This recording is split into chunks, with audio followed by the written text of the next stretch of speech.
गणाधिपतये नमः। उमा महेश्वराभ्यां नमः। श्री गुरुचरण कमलेभ्यो नमः।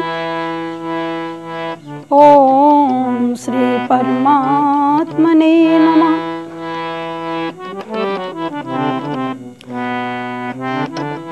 सच्चिदानंद रूपाय विश्वोत्पत्त्यादि हेतुवे तापत्रय विनाशाय श्री कृष्णाय वयं नमः।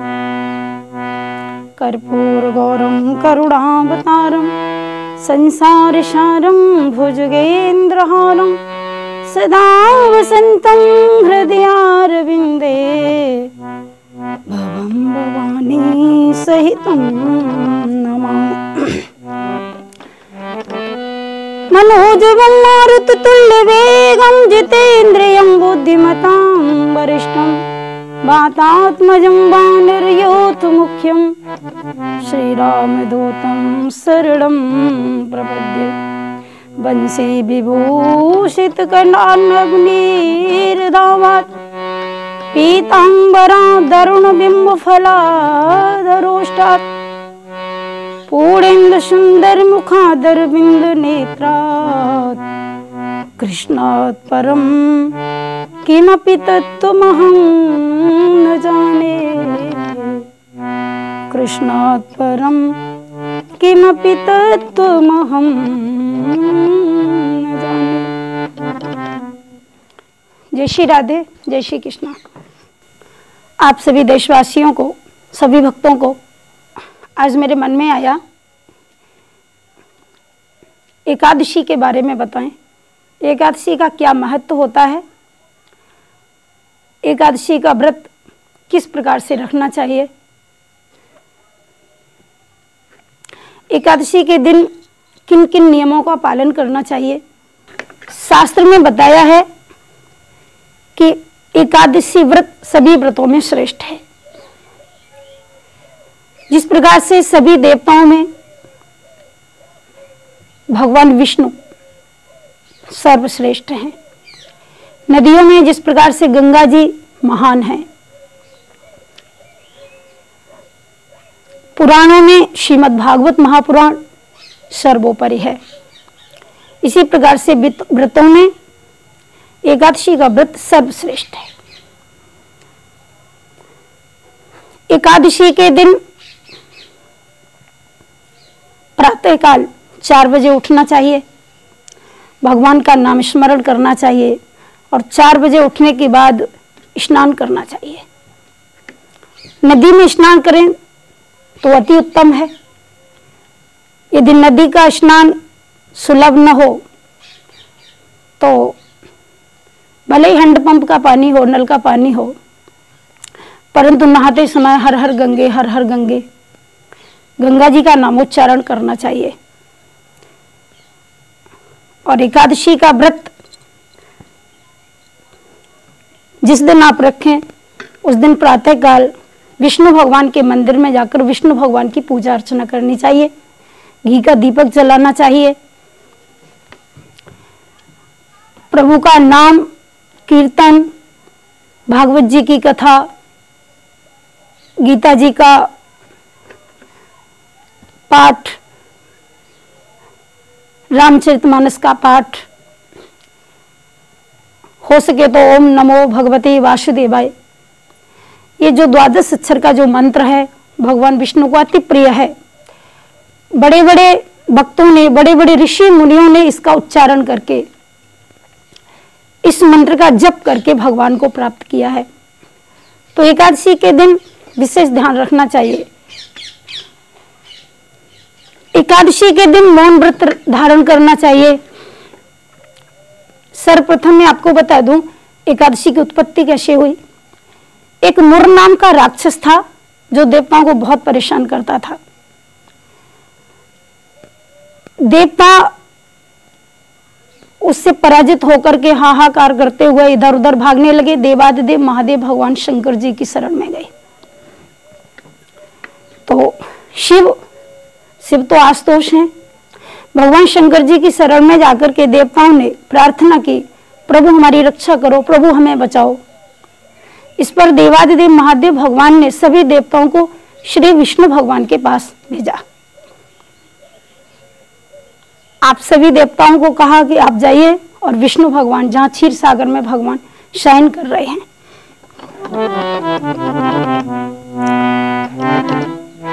शांताकारं भुजगशयनं पद्मनाभं सुरेशं विश्वभारं गगनसदृशं मेघवर्णं शुभंगं लक्ष्मीकान्तं कमलनयनं योगभिर्ध्यानगम्यं वन्दे विष्णुभवभयहरं सर्वलोकैकनाथं सर्वलोकैकनाथं। सभी देवता भगवान श्री विष्णु की शरण में गए और वहां जाकर के विष्णु भगवान की स्तुति की, त्राहिमाम त्राहिमाम पाहिमाम पाहिमाम। भगवान ने जब देवताओं को बेचैन अवस्था में देखा तो भगवान ने सभी देवताओं को आश्वासन दिया और पूछा, क्या बात है, तुम लोग क्यों इतने परेशान हो। मुरदानव की पूरी कहानी सुनाई। भगवान ने कहा, चिंता मत करो, मैं जाता हूं और मैं उस राक्षस को नष्ट करूंगा, उसका वध करूंगा। इसके बाद भगवान श्री विष्णु उस राक्षस को मारने के लिए गए, लेकिन दानव इतना, ब्रह्मा जी से वरदान मिल चुका था, इतना शक्तिशाली हो गया, भगवान विष्णु से भी मरा नहीं। जबकि भगवान ने सारे दैत्यों का नाश कर दिया पर मुरदानव को नहीं मार पाए। भगवान को थकान हुई, श्रम हुआ और वहां से भगवान बद्रीनाथ धाम में आए। जब बद्रिकानाथ आश्रम में आकर के भगवान श्री नारायण ने सोचा कुछ समय के लिए मैं विश्राम कर लूं, तो वहां आकर के श्रीमन नारायण भगवान गहरी निद्रा में सो जाते हैं। मुरदानव ने जब देखा कि ये तो भाग गया तो विष्णु भगवान का पीछा किया और पीछा करते करते जिस गुफा में जाकर के भगवान सो गए थे वहीं पर जाकर के उस मुरदानव ने भगवान को सोता हुआ देखा तो उसने समझ लिया सो रहा है, इसको इस समय मरना बहुत आसान है।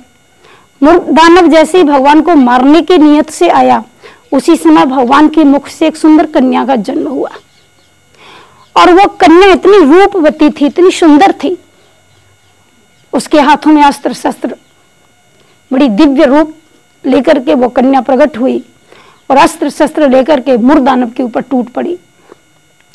उस कन्या से उस मुरदानव का द्वंद्व युद्ध हुआ, काफी समय तक युद्ध चलता रहा। उस युद्ध में उस कन्या ने उस मुरदानव को मार दिया। जब उसको मारा तो उसका विशालकाय शरीर जब जमीन पर गिरा तो बड़ी जोर से आवाज आई, भगवान की निद्रा टूटी। भगवान ने जाग करके देखा तो राक्षस को मरा हुआ पड़ा देखा, उस कन्या को देखा। भगवान ने उस कन्या से पूछा, देवी कौन हो तुम? उस कन्या ने कहा, प्रभु आप तो गहरी निद्रा में सो गए थे, राक्षस आपको मारने के लिए आया तो फिर मुझे आपके अंदर से मुझे प्रकट होना पड़ा, इसलिए मैं आपके मुख से निकली हुई आपकी बेटी हूं, आप मेरे पिता हैं। भगवान बहुत प्रसन्न हुए। भगवान ने उस कन्या से कहा, कोई बात नहीं, मैं बहुत प्रसन्न हूं, मैं तुम्हारा नामकरण संस्कार करता हूं। तुमने बहुत वीरताई का काम किया है, तुम बड़ी वीरांगना हो, बड़ी शक्तिशाली हो और तुम मुझे लक्ष्मी की तरह प्रिय हो। तुम्हें लोग एकादशी नाम से पुकारेंगे। मैं चाहता हूं तुम्हें कोई वरदान चाहिए तो मांग लो, आज ऐसा कुछ भी संसार में नहीं जिसे मैं तुम्हें नहीं दे सकता।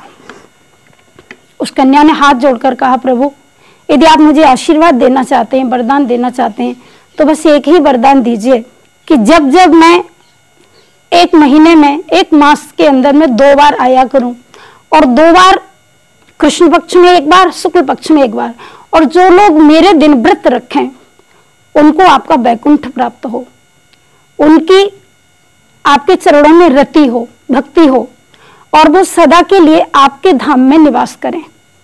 और उन्हें आप बहुत स्नेह करें, अपनी भक्ति प्रदान करें, ऐसा मुझे आशीर्वाद दीजिए। भगवान ने तथास्तु कह दिया। तो वहीं से एकादशी की उत्पत्ति हुई। एकादशी भगवान को अति प्रिय है। सच पूछा जाए तो एकादशी का मतलब क्या है? एकादशी का मतलब है 5 इंद्रियां, 5 ज्ञानेंद्रियां, 5 कर्मेंद्रियां, ये 10 इंद्रियां और इनके ऊपर जो मन है ये राजा है। तो 10 इंद्रियां और 11वां मन, जो इन 11 को एकाग्रचित्त होकर के भगवान के चरणों में समर्पित कर दे और भगवान का नामोच्चारण करे, 10 इंद्रियों के वशीभूत न होकर के मात्र एक भगवान का ध्यान करे, मनन करे, चिंतन करे और इस दिन जो व्रत रखे एकादशी के दिन, तो उसे भगवान अपनी भक्ति देते हैं, भगवान उसका कल्याण करते हैं, भगवान उसे अपना वैकुंठ लोक प्रदान करते हैं। तो एकादशी के दिन तुलसी दल से शालग्राम भगवान की पूजा, विष्णु भगवान की पूजा अर्चना करनी चाहिए। एक बड़ा सुंदर मंत्र है, इसका जप करना चाहिए।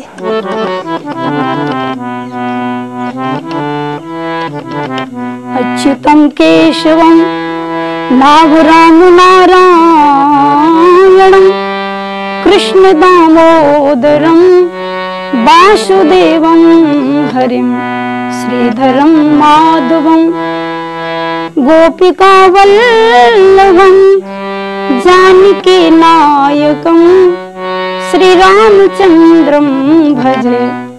अच्युतम केशवम नाभराम नारायणम कृष्ण दामोदरम वासुदेवम हरिम श्रीधरम माधवम श्री गोपिका वल्लभम श्री जानकी नायकम श्री रामचंद्रम भजे।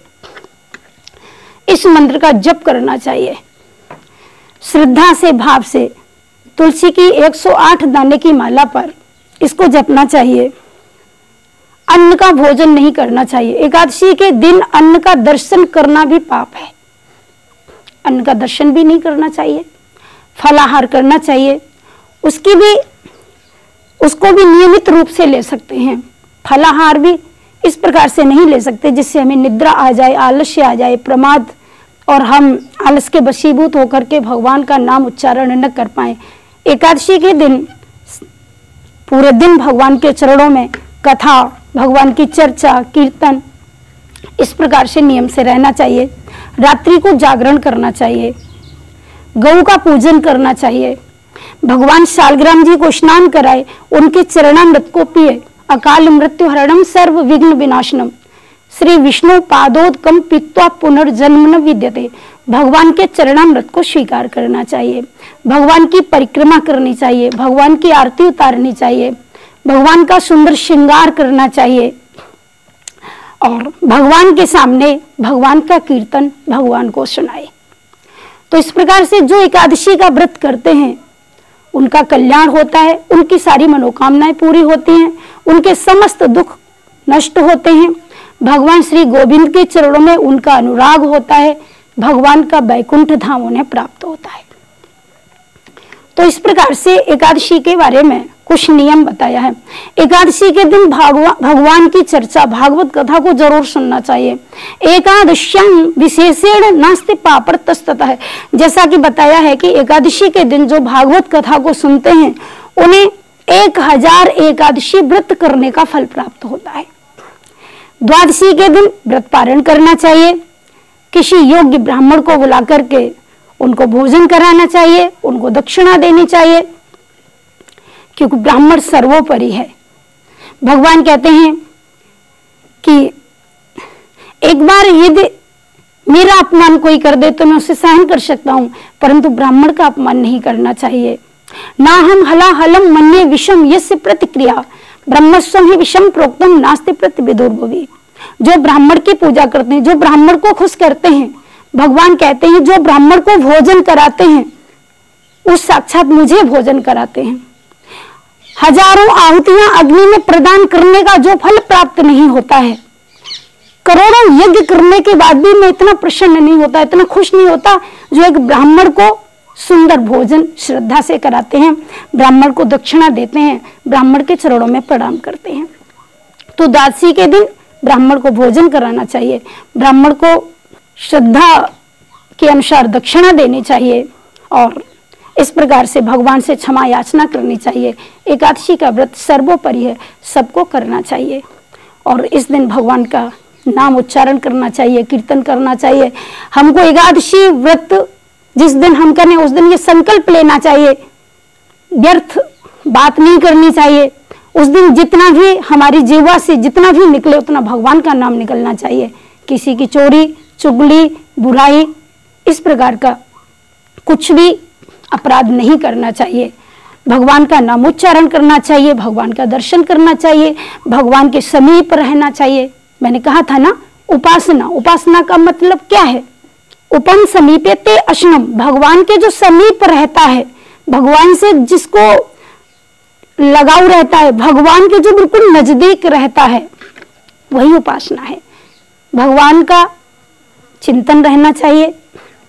तो इस प्रकार से जो एकादशी का व्रत करते हैं उन्हें भगवान श्री नारायण प्रसन्न होकर अपनी भक्ति प्रदान करते हैं, समस्त मनोकामनाएं उनकी पूरी करते हैं और उन्हें अपना वैकुंठ धाम प्रदान करते हैं।